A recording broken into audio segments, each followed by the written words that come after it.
This episode of the podcast is brought to you by Amazon.com. First of all, thank you guys so much for using our Amazon link every single time you make a purchase. You guys are amazing. So thank you. Really, we just really appreciate it so much. A lot of people have been bookmarking our Amazon link too and using the bookmark each and every single time they make a purchase. A lot of people forget to do it, and it's a great way to support the show.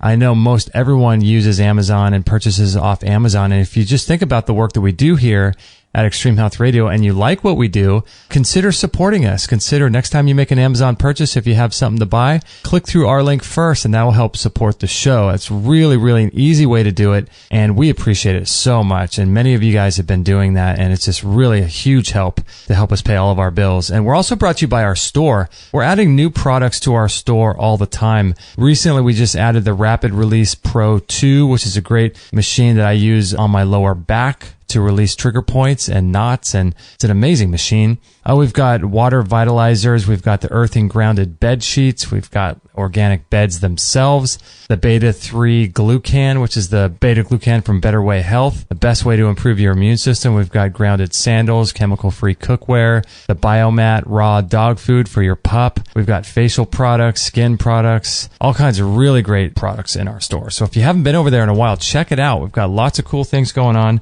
Consider if you're going to buy any health product online, make sure to check our store first and see if we sell it. And it's your continuous purchases through our store and through our Amazon link that really make us able to do the show for free. So we really appreciate that so much. We cannot tell you and thank you enough. So we appreciate that a lot. So consider going through our Amazon link or through our store and helping support the show that way. That'd be great. All right. Thanks, guys. Let's get on with this episode.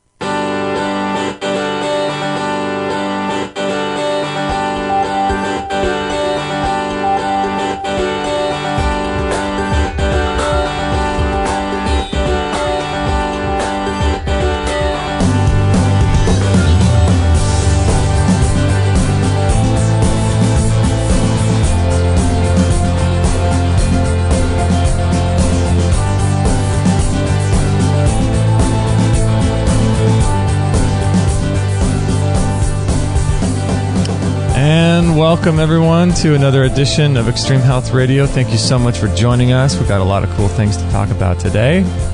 And my partner in crime is back in the saddle today. I'm here. You're here. I love it. In full force. This one was... I wanted to be on all every... your vengeance.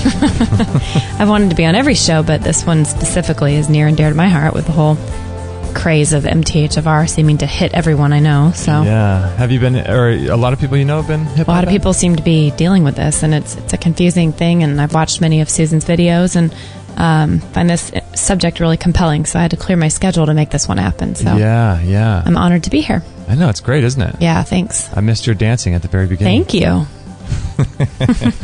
It's so good. Full force. Dancing in full force. All right, everyone. So today is episode 499. So if you want to listen to the show on the website and you want to find the actual web page for this particular show, it is 499. I can't believe that. 499. Oh my gosh. That's crazy, right? Wow. So yeah, extremehealthradio.com/499. And let's see, anything else to get to? Oh, I want to let you guys know, too, that there is a ozone webinar coming up pretty soon. What is his name? Marcus Freudenman is the correct way to say his name. He's doing an ozone webinar. It seems like every Tuesday now at 4 p.m. Pacific time. So if you guys want to look into that, you can through our link. We'll put the link on this particular show page, and he teaches people how to do ozone at home for cheaply, and it's just an awesome thing. So we'll put a link to that.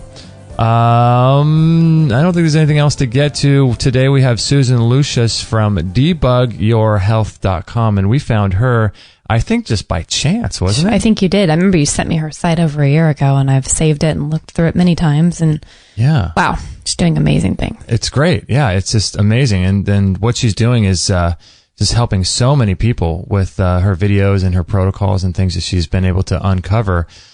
So thank you so much, Susan, for joining us today. Thanks for having me. It's a blessing to be with you for an hour and have an hour to just chat, and hopefully this will be interesting and helpful for your listeners. Yeah, we stumbled across I think one of your articles about methylation, because that's something that Kate is is dealing with right now, methylation issues. And I was watching one of your videos a while back when you first created it, about your story and how you got into this. I think it was around 2009. Is that correct? Probably around then. Yeah. Yeah. So what precipitated? How did you get involved in all of this? So I was kind of a normal person and with a normal family of 4. But my oldest child's health declined. And in hindsight, it declined over a very long period of time. But until one day I just realized, okay, something is really wrong. Mm-hmm. And we had been kind of, monitoring a few things and taking her for checkups and pursuing everything we could. But finally it just dawned on me, okay, something is really wrong here. So we scheduled more doctor's appointments and more, I took more time off work and spent more money on all of this and tried everything anybody would tell us. So I'm very open. We did Western medicine until it led us to the dead end. We did, acupuncture, alternative, everything. Like if someone told us try standing on your head for a night, we stood on our head for a night. Okay. Nice. I'm pretty open to anything that would work because honestly, I'm a workaholic. I like what I do. And I wanted to get back to my job and my work and my life. I didn't want to spend my time carting around a sick child and trying to figure out what was wrong with her. So Susan, what happened? Can you say what was wrong with your daughter? It's a good question. In hindsight, now I can say she definitely had autistic symptoms, although I did not recognize them at the time. Uh-huh. Finally, her tummy aches became debilitating, so she became unable to walk. Obviously, there's something wrong with a child who can't walk. Right. And her tummy aches. Her tummy was always hurting. She was nauseous. Mood problems, sort of behavior problems. Of course, if you're not feeling well, you tend to have behavior problems. I do anyway. Right. And, just kind of on from there. But I'd say her biggest main symptom that was noticeable to me was the tummy ache and the not being able to walk. And it's turned into not being able to go to school, right? Preschool at that time. And that's what really got my attention. So we tried the whole GI testing and all of that and followed everybody's, recommendations. We basically got nowhere with any of it. She was hospitalized three or four times. Top GI doctors here from Stanford. We went to a couple of them. Mm-hmm. Some of them now in private practice and whatever. They basically said, oh yeah, she's got XYZ. But there was no solution really. There was nothing that really helped her feel better. Gosh, and so she must have been at the end of all of that, they told us to institutionalize her for the autism and give her pain pills for the pain. So that was kind of our... So she would have been about 3 or 4 at that time. She was about 4, yeah. Golly, institutionalize her. Yeah. She was some really... Yeah. So anyways, then I came to the point where it's like, okay... I've done everything I can. Meanwhile, thank God, we have some money from Silicon Valley startups. We had money, right? And so we threw money and time at the problem, but it didn't really get us anywhere. And we were deducting, $100,000 and plus from our taxes in those years. Anyways, so finally I decided, okay, well, institutionalize her. I mean, I have to give this a try. I brought this child into the world. And she's, at the end of the day, my responsibility. And I'm not a doctor. I'm not a health practitioner, but I have a reasonable enough head on my shoulders. So let me give it the good old college try. Mm-hmm. So that's when I basically took over as her primary care physician. And all I can say is thank God I did.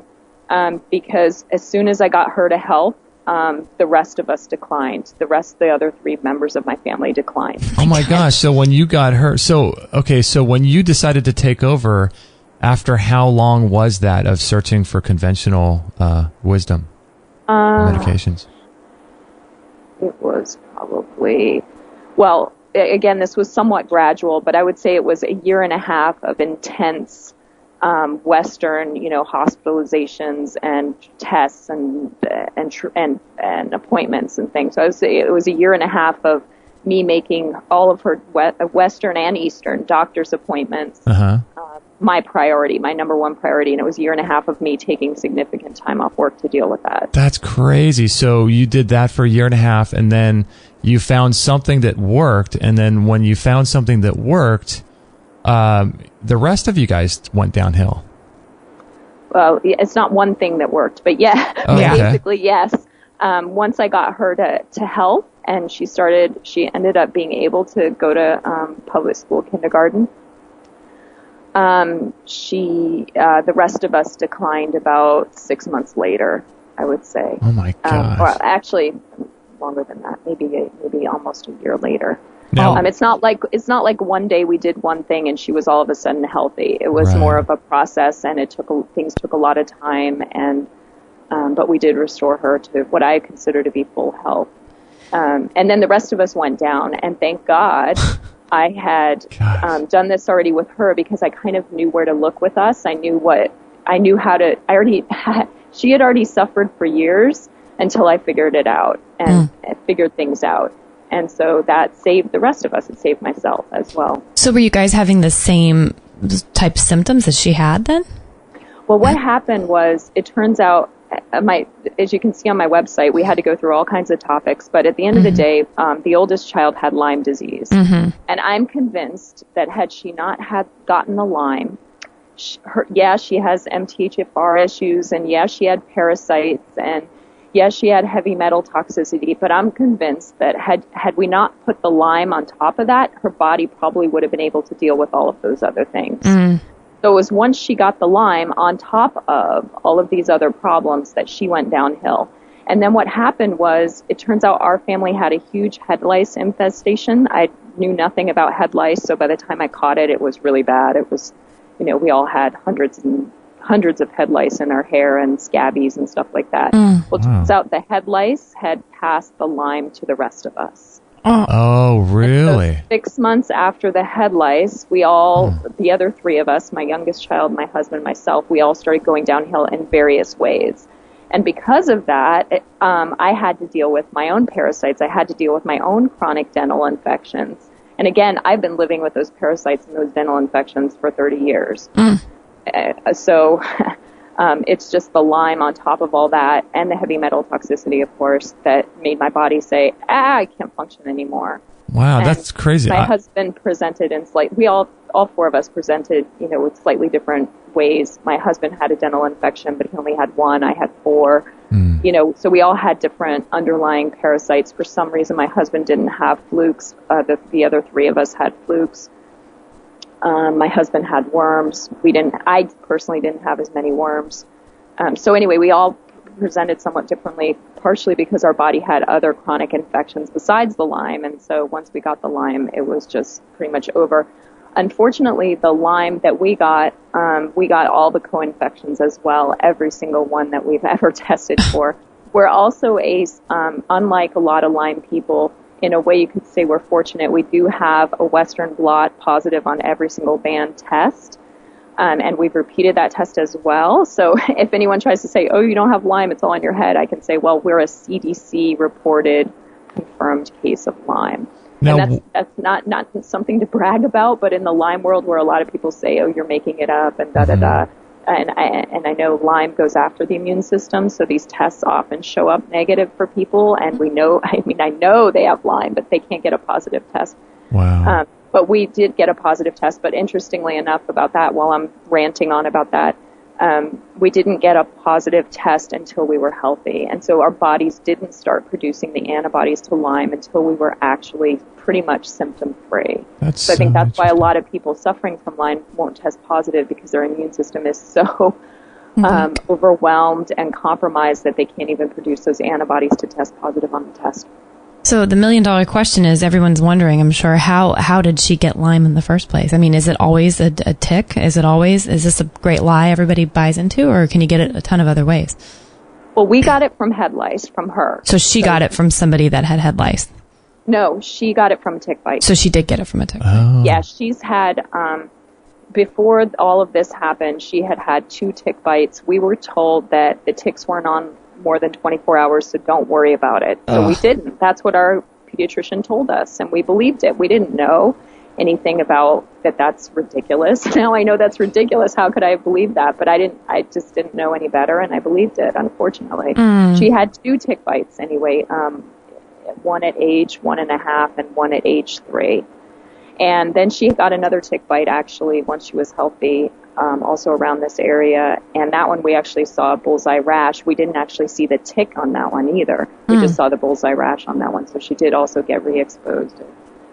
Gosh, I guess it was age 7-ish or 8, something like that. So there's a lot of ticks in the San Francisco Bay Area, and not many people are aware of that. Yeah, you don't hear that very much. Yeah, typically you hear East Coast kind of stuff with ticks. I want to ask you, what tests did you find to be the most beneficial for you finally making some progress with all this?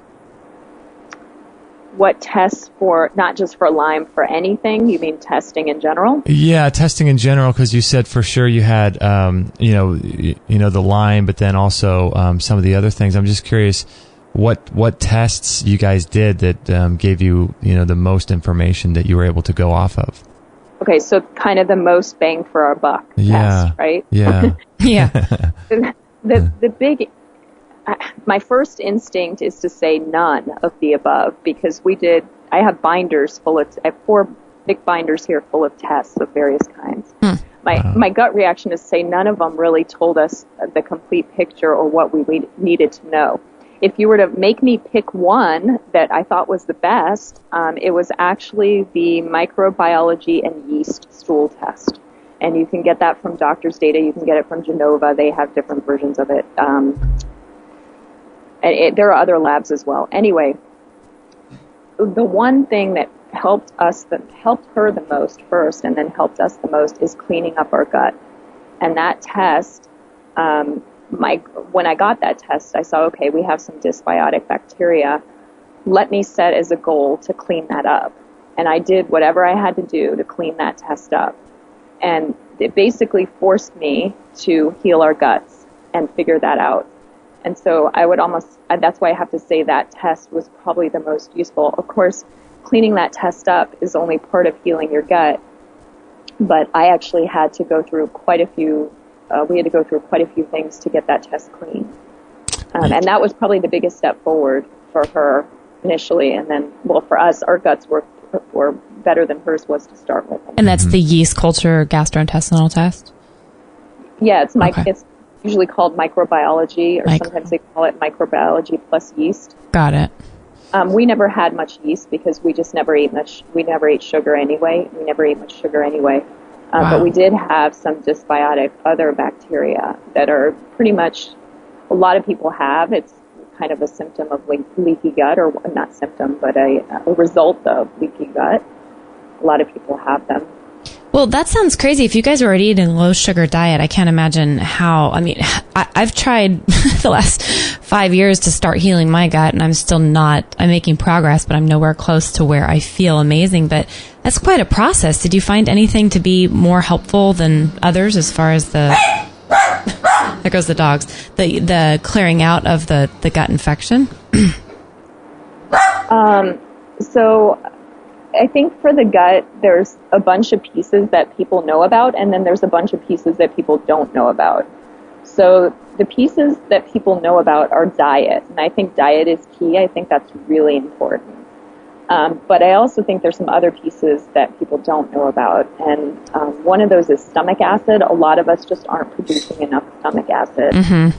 And a lot of people don't realize that they can change their diet and they can do all kinds of things, but until they really kickstart that digestive process with stomach acid, their gut's not going to heal. Are you talking about the typical HCl type acid, or right? Other? I'm talking about the typical HCl method, and I don't think it's the crutch that you need forever. But I do. My experience has been that does kickstart the whole digestive process. And it also seems to, in my experience, it seems to stimulate the body to start producing its own stomach acid. And that has been our experience. So meaning we would test as low stomach acid, and then we would go on some HCl with every meal and so forth. And then we would say, okay, we're feeling better. We think we're done with the stomach acids. A lot of times we would muscle test it as well. And then, we'd wait a couple weeks of doing nothing, of just eating normally, and then we'd try the stomach acid test again, and then we'd say, oh, okay, our body's producing stomach acid again. Cool. Wow. And that's happened multiple times on multiple people. Again, I have 4 people in my family, so it's not a scientific study, but there are some people who say that supplementing with HCl inhibits your body from producing stomach acid because you're supplementing it. That just has not been my experience. Yeah, it's interesting, Susan. There's a doctor that we had on multiple times, a great friend of ours, Dr. Stephen Hines, and he's got a whole HCl protocol that he does. It's really interesting, and it goes along with what you're saying. He was talking about how when you increase the amount of hydrochloric acid with each meal until you get a burning sensation and then back off with each meal of protein, he was saying that eventually what will happen is that your body will start to produce its own minerals. And from the minerals, it can create more stomach acid. So his is like a long-term approach, like a 1-year plan for increasing stomach acid. But after that, your body starts to make it on its own because it's getting the right minerals in order to do that from the food that it never got before. So that kind of goes along with what you're saying. Exactly. Yeah. So I'm curious, with some of the things that you did when you got the results back from that, what is that called? Microbiotic test? Microbiology. Microbiology. I'm curious, when you realized that you had some issues coming back from that test initially, and you said that you did your best to clean up some of what was going on, what kinds of things did you do? Okay, so the stomach acid is one thing I had to do. Okay.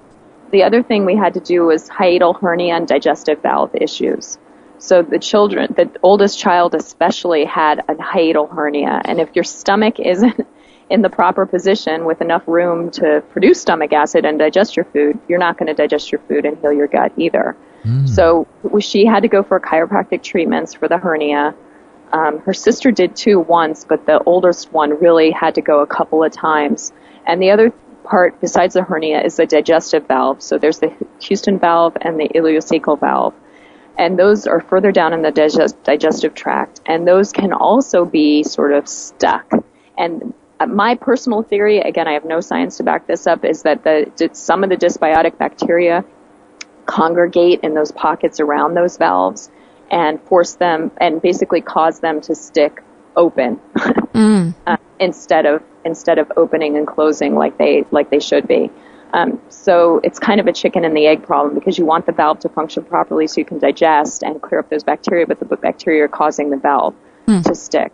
So it's a bit of a chicken and egg problem, but a chiropractor, again, who knows about hernias, hopefully knows about the valves as well. Those can be structurally fixed. It may or may not stay because if those bacteria are still there, you may have to have that treatment a couple of times to get those valves unstuck. But if you're working on the bacteria at the same time, you'll have success with it, has been my experience. With the digestive valves as well, if you do have those, I personally recommend a cooked food diet, which is not normally what I would recommend, but that's a little bit easier on those valves than a raw food diet. And again, just temporarily until you get that sort of working again. So stomach acid, we had to do the hernia and the digestive valves. We had to change our diet. And we did do some therapeutic probiotics, meaning high dose probiotics, but I don't think they were as helpful necessarily. I think they were somewhat helpful for initially, but after time they weren't really helpful anymore. We do eat fermented foods at every meal. I think that's helpful as well. And then the other things is sort of drainage and detox. So as we were going through this whole process of shifting the bacteria in your gut, that can cause all kinds of symptoms, mental symptoms, brain fog, crabby moods, all kinds of problems as those bacteria die off. So you also have to watch out for the detox and the drainage issues and make sure, you're not stuck in some weird symptom and then you quit or anything like that. When I tend to get symptoms like that, detox or drainage or brain fog or things like that, I tend to push through because I say, okay, wow, the bacteria are really dying. I'm really shifting something, and that's awesome. Let me see how I can support my detox. So that's pretty much it. And then the in hindsight, I can say that Parasites do make it hard to keep the gut healthy. We healed our guts still having insane amounts of parasites, worms, flukes. My kids put out so many worms, it makes me feel really guilty. Mama guilt, they call it. We had massive parasites, but we were still able to get our guts working again. So you can do that without doing parasites first. But I do think long term, to keep your gut healthy and healed, you need to address the parasites as well, especially the ones like worms that tend to latch in the digestive tract. Go ahead. No, I was curious. It's not normal to have liver flukes? Or is it? Does everyone have them?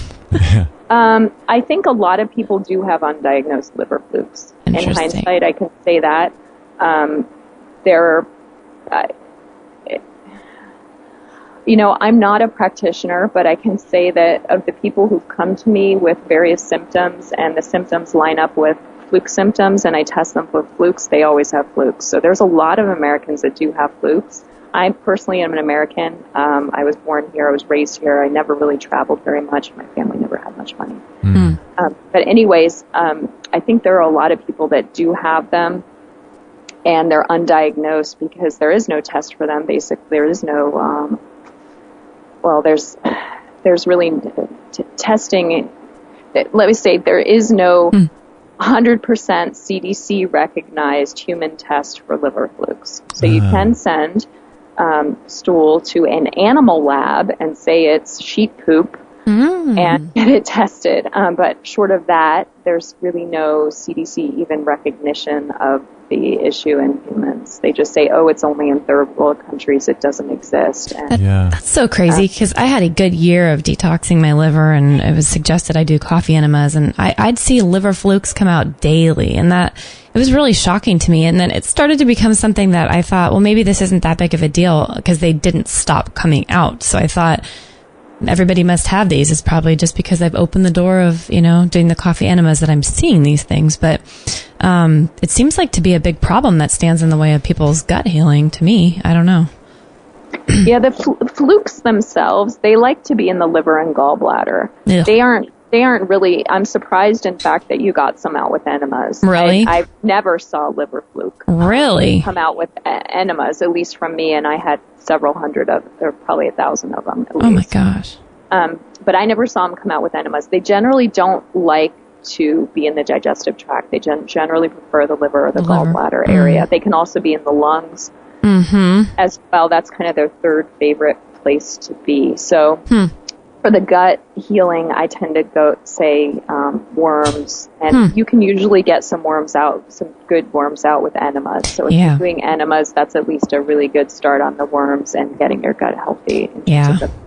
Unfortunately, I've had that too. All kinds of weird. I tell you, that's a whole strange world of people. Not a lot of people like to talk about that stuff, but I found it to be so powerful with how my liver started working, and I felt like I went from like a sludgy kind of just felt like everything started working right when I went into that phase of constant detox. It felt really good to me for a long time. But I'm curious, when you guys, I've watched some of your videos and stuff. When you started having the MTHFR type symptoms, did you have to cut out a whole ton of foods, or were you? Because right now, I'm still dealing with not being able to eat fermented foods, and it's kind of a bummer because I know fermentation, has so much to do with healing the gut, but my body seems to reject it. Did you guys ever go through anything like that?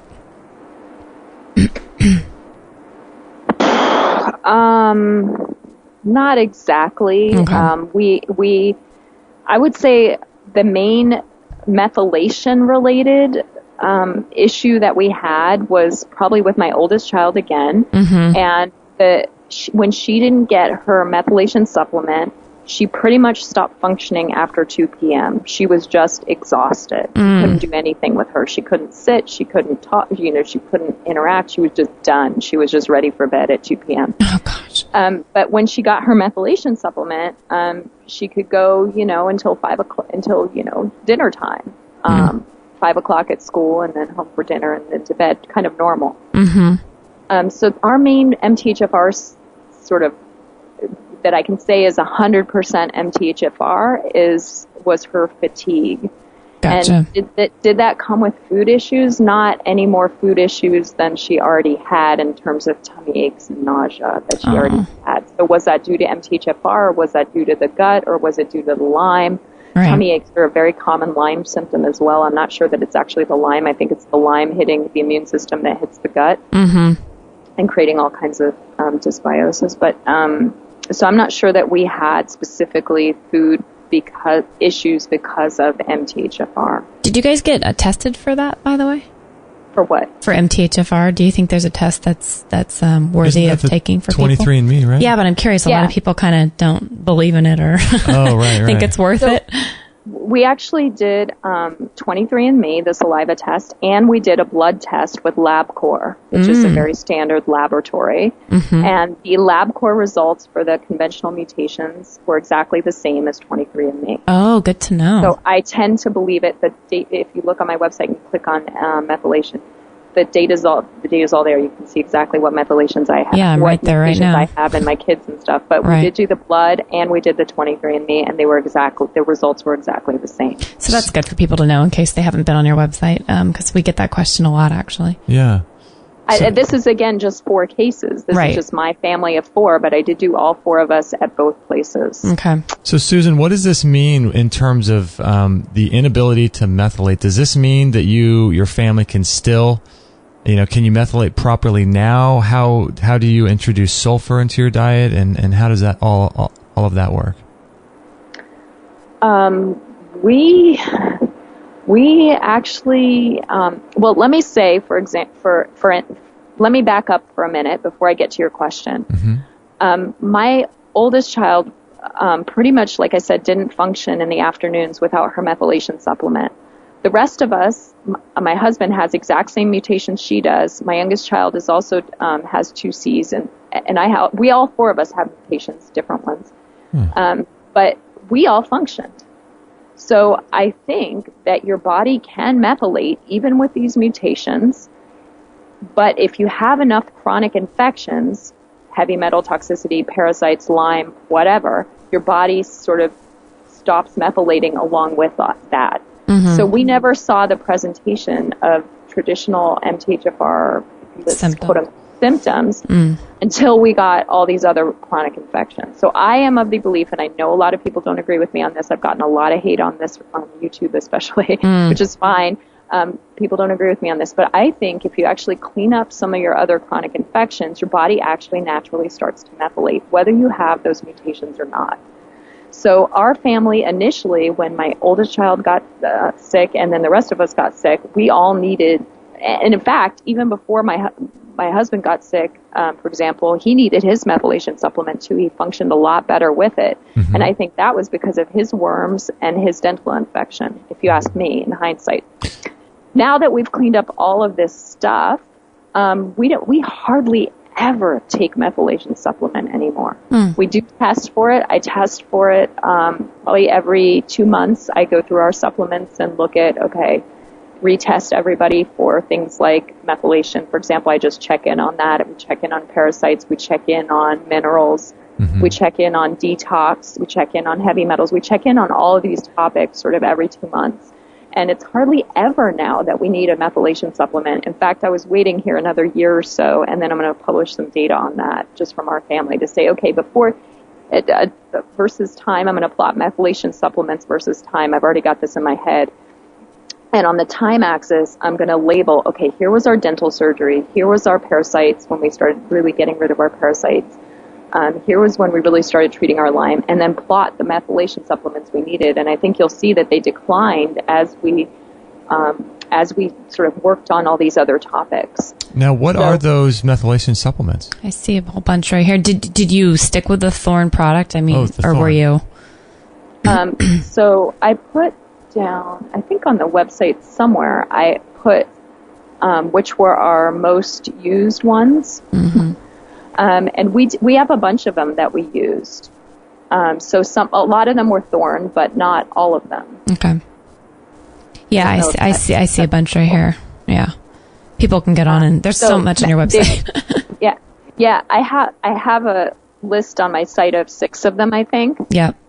and Methylguard Plus, Methylguard, those are Thorne products. L-methylfolate is Prothera, Pantadine, Beyond B12. Stress B complex. They're not actually all Thorne. And then if you scroll down beyond that list on my website, there's a list of the people in my family, what mutations we have, and which supplement was the best for most commonly used and best for each of our mutations.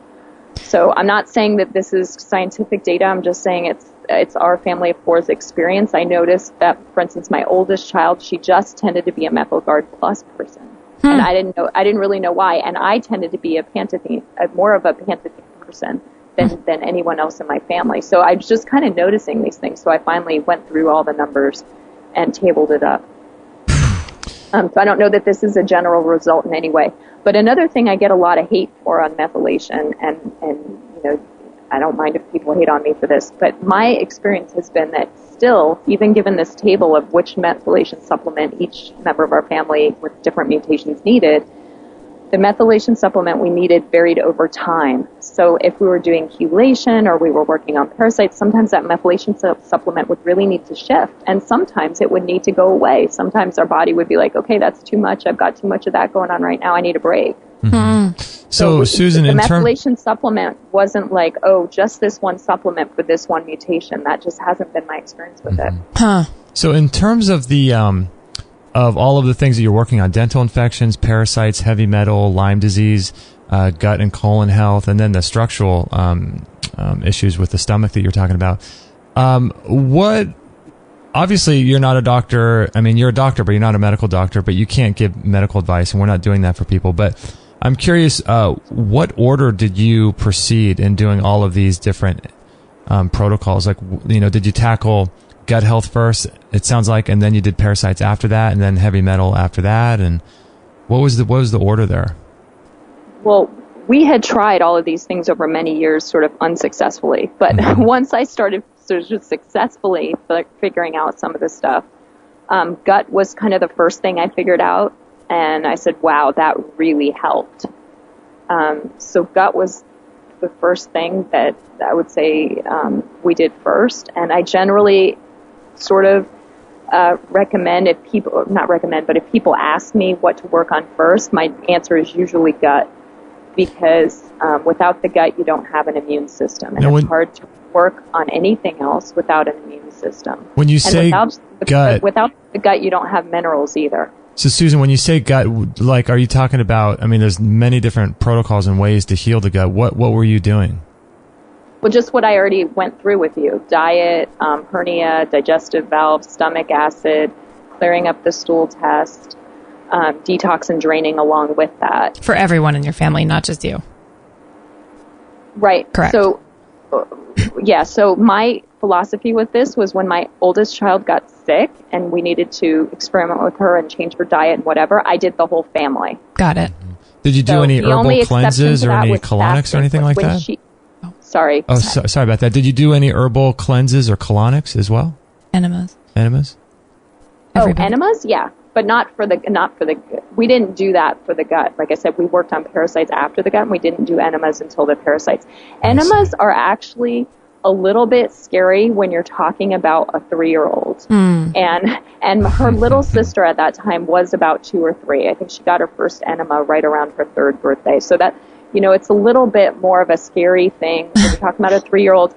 And I didn't have support for it. I had no support. The pediatrician, you can't do enemas on a 2 and 3-year-old, you know, and no one supported me in that. I had to completely just literally pray and say, okay, I've researched, I've done everything I can. I think this is the right thing to do. God help me. Wow. And thank God I did it on my 3-year-old, because if you read my parasite section, after her first enema, I'll never forget this. We did it before dinner. We had dinner. We were getting ready for bed. And she was in the bathroom going last time potty before we go to bed. She said, Mama, I want to do another enema. And I said, why? And she said, because a worm just came out of my brain.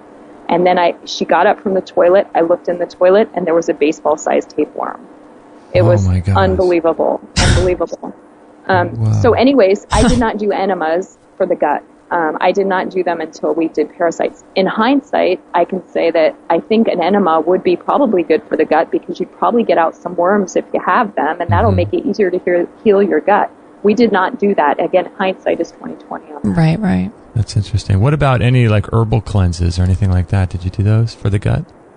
Oh, for the gut? Yeah. Oh, yeah. We tried,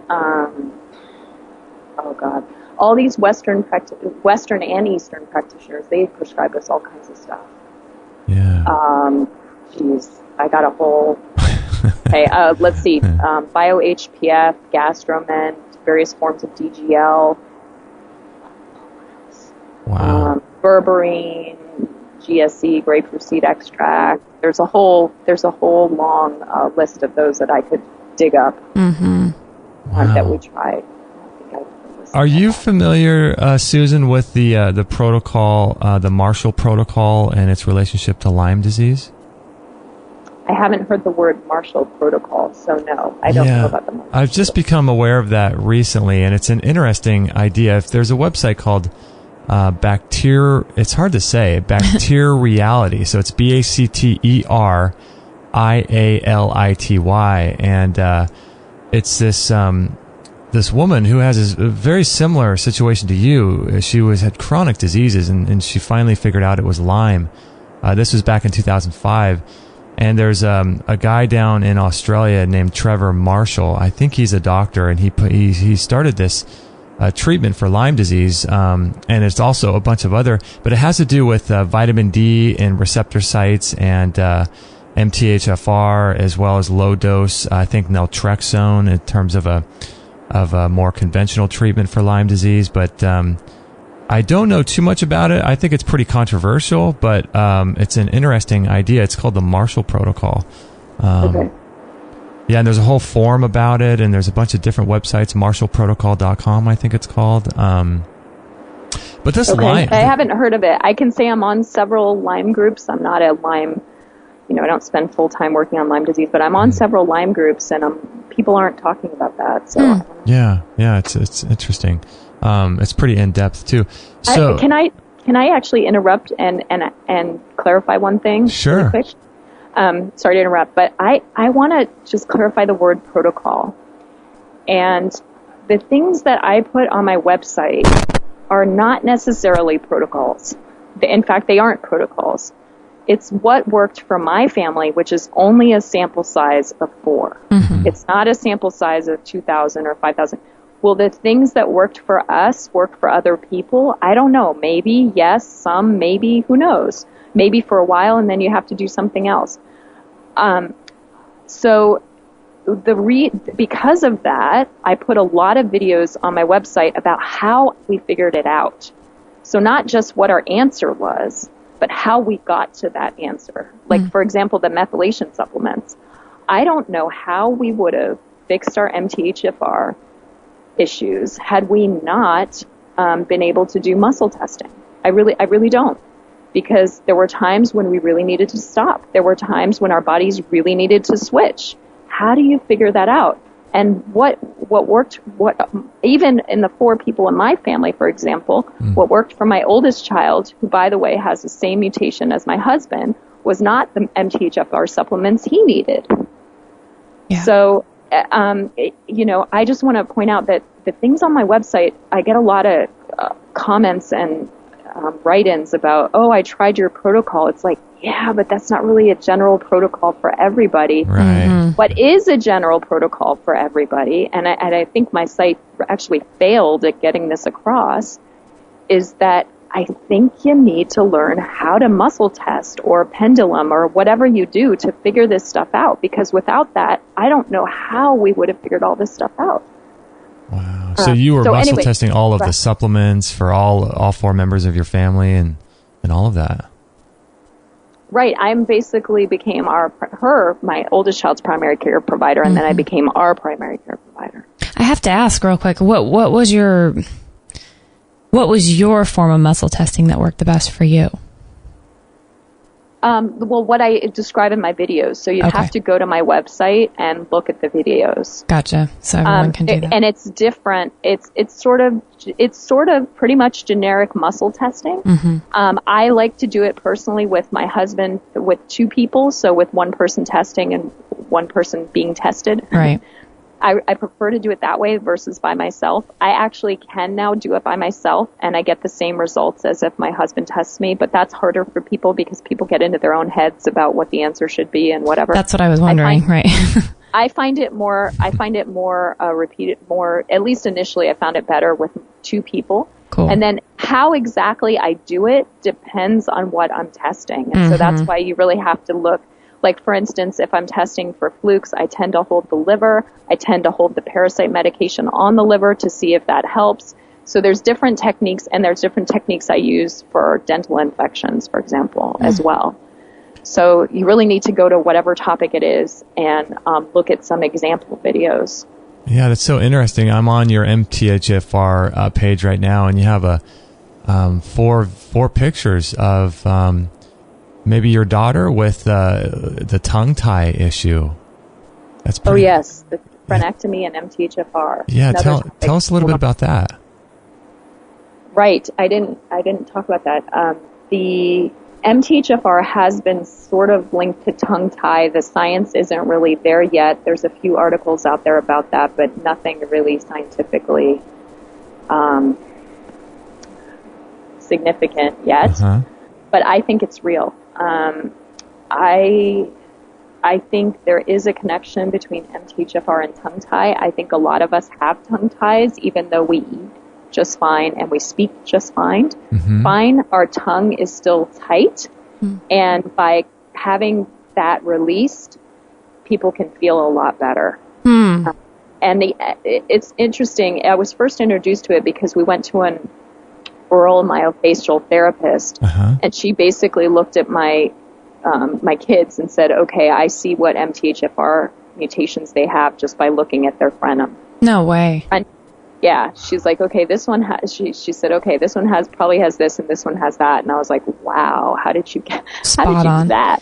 Oh gosh. So that kind of introduced me to it. And she's like, all my patients have MTHFR problems. That's what she said. So then I was like, okay, well, interesting. Let's work on this. So we did have frenectomies, everyone except for my husband. And there's a list on my website of what improved after the frenectomy. But I have to say, I can't believe how much better I feel after the frenectomy. It was unbelievable. We went back and did it several times. I've done it 3 times. We don't do, so it sounds weird to go back and do it again. We didn't do it with an oral surgeon who will do it once and stitch you up, and then you're pretty much done. We did it with a DMD, a dentist sort of, that uses a laser. And with a laser, more of it can grow back, and you tend to sometimes need to maybe do it again. But we got the most bang for our buck after the first time. I think the second and third times we didn't get as much bang for our buck. I didn't know that, though. I just thought, oh, wow, I felt so much better after the first time. Let's do that again. Where's the next level? Can I go even further? But it turns out just the first time was pretty much the most bang for our buck on that. That seems like such a random tie-in. I know, doesn't it? Yeah. Yeah. I'm really thankful we discovered that. Now, the other question you could ask, and again, my data that I'm hoping to crunch in a year, is did we need less methylation supplements after our frenectomies? Good question. So in other words, would we still be not hardly ever taking methylation supplements had we not had the frenectomies? And that's something I still don't have an opinion on yet. I don't really know. That's so interesting. So who was the person, or there was a practitioner that said that something like this would be beneficial? What was the name of a myofascial? Or what was it? Oral myofascial therapist. Oral myofascial therapist. So interesting. Yeah. So it's the kind of person you would go to if you have a speech slur. So especially like your child. Well, it turns out, here's how we got there. My youngest child did have a speech slur. But I ignored it because she spoke 3 languages. Our family doesn't speak English at home. My husband's from Germany, so we speak German. And she went to a Spanish school. So she spoke 3 languages, and I just thought, her speech slur is due to her language issues and her language confusion. She had language confusion, which is understandable at 3 years old with 3 languages. So then so that didn't alarm me. That's not how we ended up there. Although in hindsight, if I had been a good parent, I probably would have ended up there with a speech slur, but I just ignored the problem. We ended up there because my oldest child, again, who was sort of the sicker one, she went to the dentist, and the dentist said, well, maybe she needs an expander. Her upper palate isn't as wide as it should be, and of course, if your cranium is a 22-piece puzzle, and if it's not aligned properly, you can't detox and you can't drain, and it becomes difficult. So maybe she needs an expander. So I didn't believe that. So I went and got a second opinion. And the second opinion said, well, if you work with this floral myofascial therapist, she won't need the expander. And so I thought, okay, therapy that I can do at home is better than a $3,000 over 3-year orthodontic appliance. Right? So the numbers, you just do the numbers, and the finances worked out that it was cheaper to work with a therapist. And I'm pretty hardcore, so we can do therapy. My kids at that point, we were doing therapy all night anyway. We'd come home from school, eat dinner, and do therapy, be it an enema or a sauna or a muscle testing or whatever it happened to be. So I was like, we can do therapy. So we went to the oral myofascial therapist for that issue to work on her expansion. But it turns out we ended up having frenectomies and getting rid of the speech slur with the youngest as well. Wow. So the frenectomy was a blessing. It's a horrible procedure. It's painful, but it at least for our family, it was a blessing. So you had no idea with yourself, like you said, you were speaking perfectly, you didn't have a slur, you didn't have any reason to think that that would be helpful to you until you started seeing the progress probably that your daughter was making and thought, this might have a connection with us too. Exactly. I didn't think I had any problems. Yeah, who would? You're an adult, you're kind of formed, you're living life. Who would think that, you know? Right. And the other thing is, I actually would not have even had the frenectomy. The only reason I had it is because I didn't want my kids to have a procedure that I didn't understand or have myself. No way.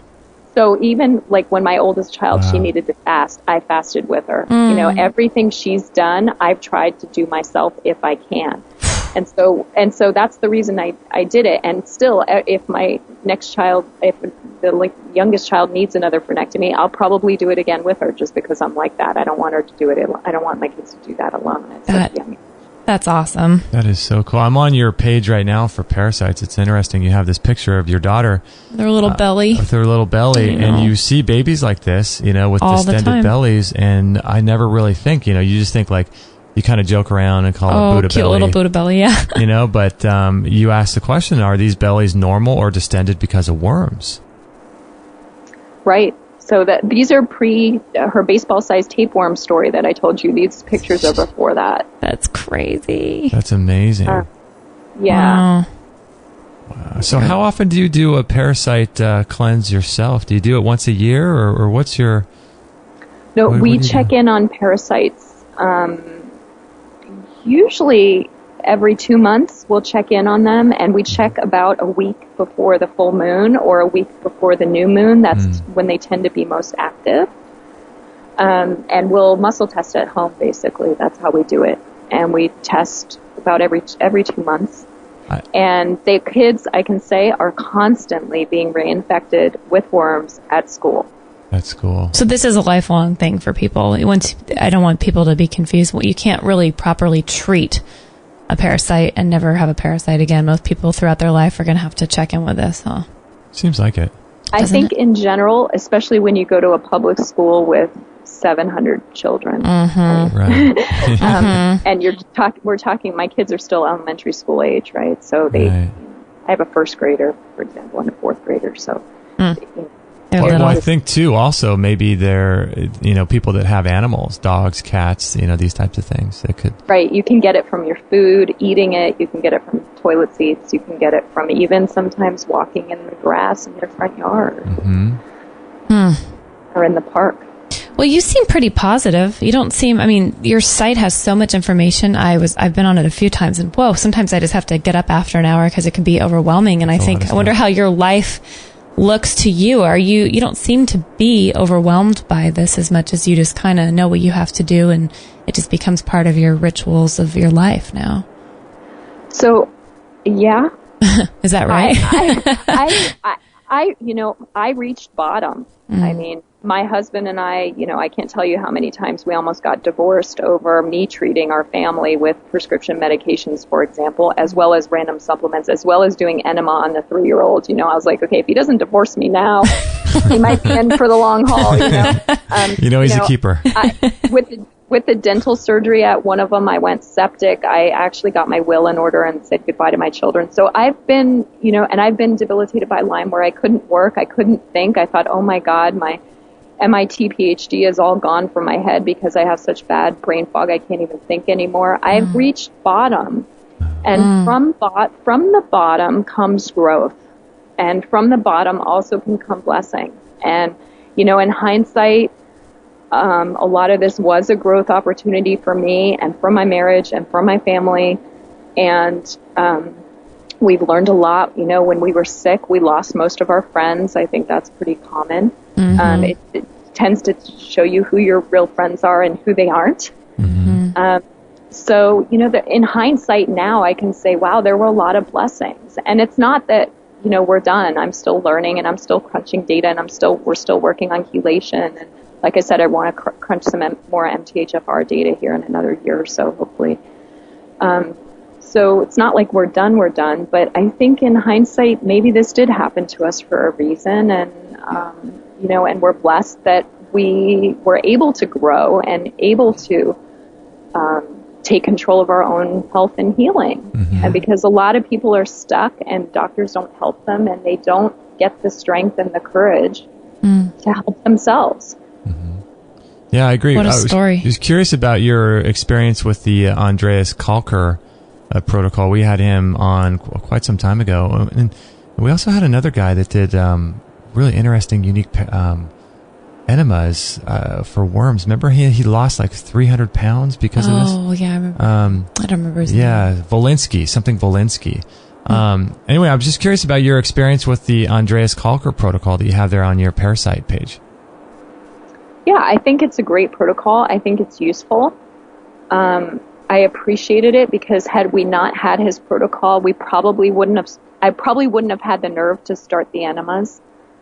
Between him and Carrie Riviera, they really convinced me that I needed to start the enemas on the 3-year-old without any support at all, including my husband, right? Yeah. So I'm really thankful for it. Do I think it has all the answers? No, I don't. It doesn't, for example, touch flukes, in my opinion.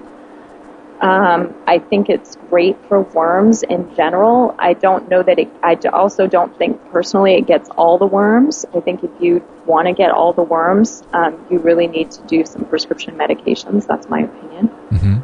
But I'm thankful for the protocol. We did it for a long time. And I think he's done a great service by putting that out there.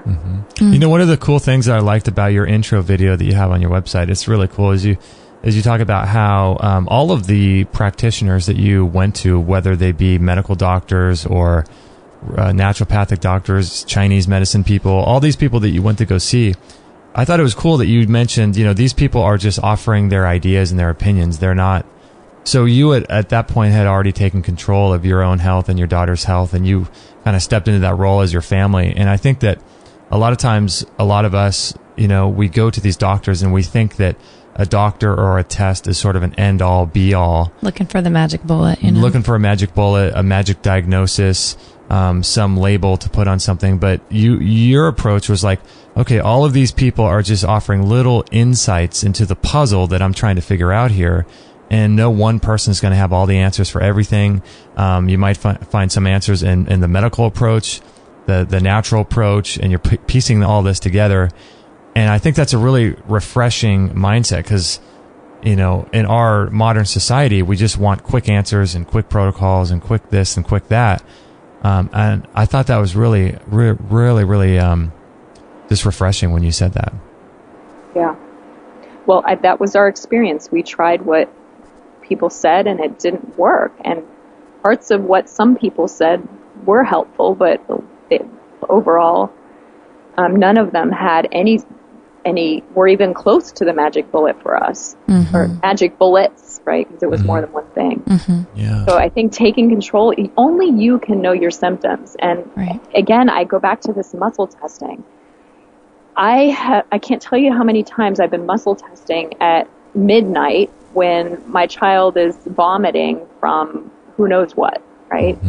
So only I know the symptoms the best, and only I'm here 24/7. Had we paid a practitioner to muscle test all the times we've muscle tested on our family of 4, we would definitely be broke. we would definitely be broke, for sure, even with both of us working. I mean, you know, you're the only one that can really figure it out. And sometimes I had one practitioner talk to me about DGLs, not the supplements, DLGs, not the supplement. And it's called Download from God. That's what she called it. And sometimes, you know, you have intuitions, you know, like for instance, a good example of that is my oldest child had a sore throat. And I was like, okay, is that really a sore throat, a viral issue? No. Well, maybe that's caused by her chelation. Right? Maybe that's caused by she's not detoxing the metals in her chelation as well. And so the viral things are flaring up, right? So sometimes you just have intuitions about what really could be the root cause beyond the symptom. And that's only you can think of those things. But practitioners, I hate to say this, but a lot of them aren't engineers. In fact, most of them aren't. My favorite practitioners are the ones who are engineers. But engineers are taught to figure things out, and to ask questions and to do experiments to try to figure things out. And engineers are also usually pretty good at admitting that they're wrong. We have to do that as I'm an engineer, so I can talk about this. We have to do that all the time. In fact, I'm wrong in engineering 90% of the time. Okay, so we kind of have a different mindset about debugging, about figuring things out. But at the end of the day, I still am of the opinion that only you can figure it out.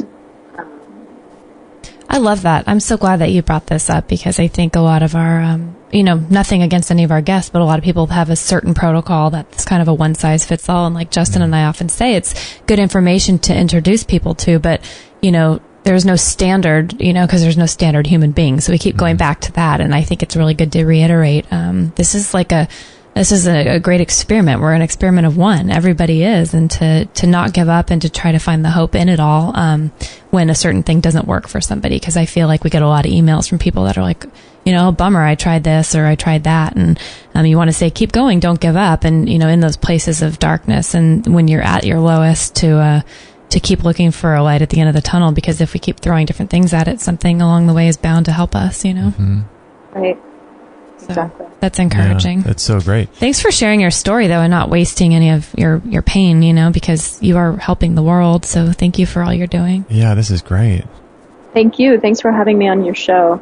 It's been wonderful. Yeah, it's so great. So the website is debugyourhealth.com, and I warn you, before you go to this website, you're going to be inundated with lots of information. But what's cool about it, though, is that you break it up with headings and videos and charts and graphs and cool things. But if you're interested, let me just read some of the things that she has, like main subject matter on here. Adrenals, allergies, autism, bunions, chelation, debugging, dental, diet, the phrenectomy that we talked about, gallbladder, gut, Lyme, methylation, orthodontics, parasites, phimosis, pets, social, Zyto, and then you have a newsletter. So people can contact you through, I guess you have a contact page, but they can sign up to your newsletter too? Yeah, I don't do this as a full-time job. This is really my gift. Wow. And so I still haven't put out a newsletter. This site is a year old and I still haven't put out a newsletter. So I probably will put out a newsletter, but probably more like once a year. Yeah. Cool. And people can, obviously, I want to mention too, people can donate to you for all your work, because this site is so packed with. Oh my gosh. I mean, we just appreciate all your hard work, and I encourage people to donate as well, because this needs to be out in the world. Good for you. Thank you. Yeah. Thanks. All the money, by the way, goes to the site. I do have a somewhat of a long-term goal, maybe to do some independent research. And I'm looking right now actually at getting some grants, some federal grants to do some research, some trials and some real research on some of this stuff. Oh, awesome. So we'll see. We'll see. Yeah, that would be pretty great. That would be awesome. Now, people, I always ask our guests this, but I just want to confirm or deny. You don't work with people individually, do you? Yes, no, yes and no. So, okay. Everything I know is on the website. And if there's something that's not there or you have a question about something, you can write in under the contact. And I do answer those in batches about every 2 weeks. Okay. And I do post, under the FAQ or however wherever it belongs in the content, or I update the content or wherever it appropriately goes. I do respond to those emails and say, here I've updated, or here's your answer. So I do that every 2 weeks. Okay. Now that great. said, I understand the situation where people don't have anyone who's helping them, and a lot of people really need a practitioner who says, oh, this is okay, or they just need someone who says, oh, this is okay, or just, I tried that, or they just need they're just really at the bottom and they need personal help. So I do understand that case. I do sometimes take some of those cases, but I'm very crotchety about it, and I don't take many.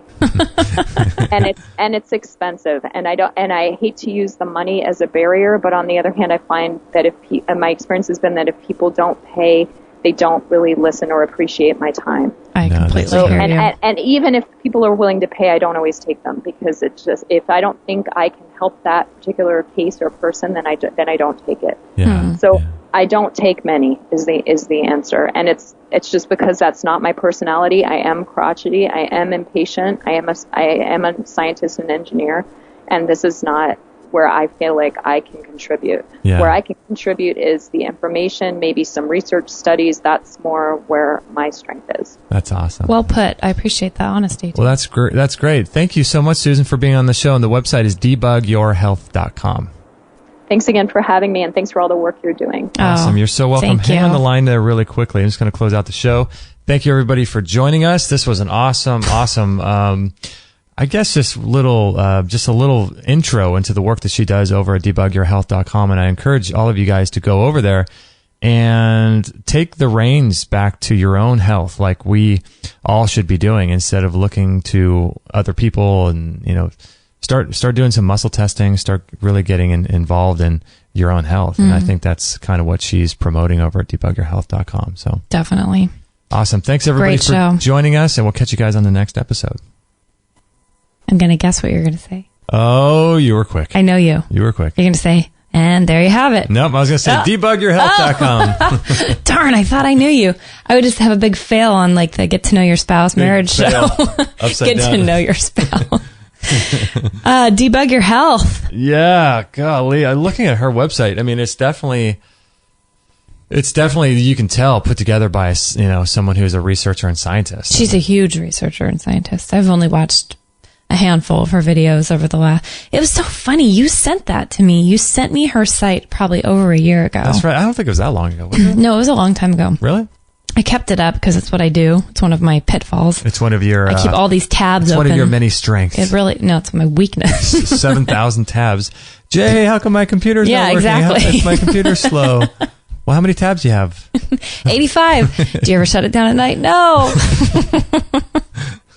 I'm learning. I'm a slow learner. You're a slow learner. But finally one day I felt I was going through closing these tabs and thinking I'm going to start saving these sites, or if they're open and I haven't looked at it in a year, I need to just shut it down. It was probably a little under a year, because I think she says she's had her site up for about a year. I don't even remember how I came across it, but I think it was some MTHFR research, I think. Yeah, right? what caught my eye was the MTHFR thing.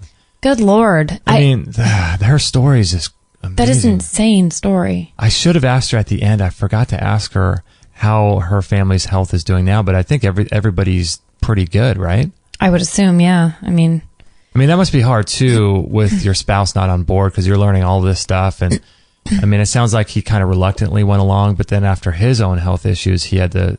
Yeah, I think he became very on board. But still, it still sounds like they had a little bit of, a push and pull as far as how to treat these things. I mean, I understand that if giving a 3-year-old an enema. Well, yeah, for sure. That's could seem crazy to a lot of people, but also, do you kind of, when you know a lot about how to treat things naturally, at what point are you willing to bend and do some, medications, or that can cause a big, rife. I mean, we see how we are with our dog, Oh, yeah. She has an ear infection and we try things, and I think we've tried enough and it's time to go into the vet when you're like, no, that'll heal. We need to give it time. I mean, that kind of stuff does become a source of contention. So I can only imagine with children and when you're all not feeling well. I mean, I think it was really great that she mentioned on the show, it wasn't all pretty. I mean, she got really low there at times when, she said she wrote her will out? Yeah. When she thought she was pretty done. And it's like, that could be someone's main point of their story, but she just mentioned it like passing. It could have been a very traumatic time. Oh, I'm sure. And the fact that she had Lyme so bad, she had no energy to get out of bed, or, she thought she was done. And, it's awesome though to hear that just, sometimes that stops the person in their tracks, and they are known as that Lyme person who just doesn't recover. Right. She's such a go-getter and make things happen, and a researcher, obviously. I think that's what saved her whole family. So I'm sure her husband's eternally grateful for their journey together now. But, I think it's important though to touch on that, your journey's never done. It's not like you figured it out, you cracked the code and you're good. Mm-hmm. You might be good, but things are going to get thrown at you. Yeah. Different situations maybe through life. You might have, know how to muscle test your way out of this or that, but then you have, a lot of people have unfortunate accidents. They fall and they break something, and then you go through a whole new time of learning how to listen to your body, to work in that dance with it in order to be able to heal itself, Yeah, a lot of people think, your health is just done, like if I do this or that, but it's really a constant thing that you're working on all the time. You're always, every single day, you're constantly doing some sort of healthy thing or avoiding certain things. It's trying to figure out how to add something in to, I mean, my gosh, case in point, like just in the last month, sometimes I get this thing where I feel like I'm getting into a UTI, a bladder infection, And sometimes I try this thing and it doesn't seem to work after 3 days, and I'll try that thing, and then you nail it. And other times you do all these things together and nothing seems to work. And sometimes you do all these, my go-tos and they all work. So it's just, at some point my body might just find a whole new herb or supplement that works for that specific time. It's just, what have I been, and it goes into the whole, what is my background? What have I been eating this week? Have I had too much sugar? Am I stressed out? Am I not sleeping enough? I mean, it's always checking in with your body, I think, and taking the time. I don't know how she honestly worked and had any time to deal with any of this. But now she says that it's not even her full-time thing. So what does she do? I mean, you go onto her pages, and her pages are scrolling for days. Totally. And she's got so much information on there that I don't understand how she's able to do this, have kids, and a relationship with her husband, and work. It's crazy. Like, oh my gosh, she puts me to shame. I know. I mean, I wonder if she's just a non-sleeper, Maybe she doesn't sleep. If she's up. But she definitely is a scientist and engineer. You can tell she has that kind of a mind. I wonder if she just sits down and makes things happen. She's amazing. I have a lot of respect for how she does life. It's pretty amazing. Are you going to we need to do the MTHFR, the 23andMe for you. I like to do it too. We should do both. Yeah. Are you still adverse to it? Doing it? No, there's so much conflicting information out there about it was good to hear that she did it all and she felt like it added up, because a lot of the times people will say, do you think 23andMe is worth it? And there's differing opinions. I mean, I'd take every test under the sun, it sounds like they had a lot of money to throw at it. And they had I want to do it all. They had some kind of business, right? This Silicon Valley business. Sounded like, Thank God they did have the money at the time to be able to throw at this stuff, because it does take a lot of time, a lot of money, a lot of effort. And so, so I think it's so important for people to prevent as much as they possibly can. Like we're talking with, you didn't get to be on the show yesterday with Dr. Keneally, but she was just talking about how it's so easy to prevent disease, but once you have it, it's really challenging. And so you think about all the time and money that it took Susan and her family. I mean, look at, I'm not sure if her husband was a Silicon Valley sort of entrepreneur and had some money. I mean, I can't even imagine how much money they threw at all this stuff. And obviously, it doesn't sound like, they did something that caused all of this. I forget how it started, their daughter. But regardless, I mean, what we don't want to have happen is just for us to damage our health and live any way we want. And then all of a sudden we have a diagnosis or some symptoms come up and then we have to go through a process like this. Let's take care of ourselves now so we don't have to ever have to go through this much, an ounce of prevention is worth a pound of cure or whatever. Yeah. Is that what it is? Am I saying that wrong? No. It's an ounce of care is worth 5 million pounds of cure. Dealing with it all. Yeah. I mean, a lot of money and a lot of time. I mean, if we can prevent all that, that'd be great. Yeah, I love her work. Cool She's stuff. Awesome. Cool stuff. Episode 499, everybody.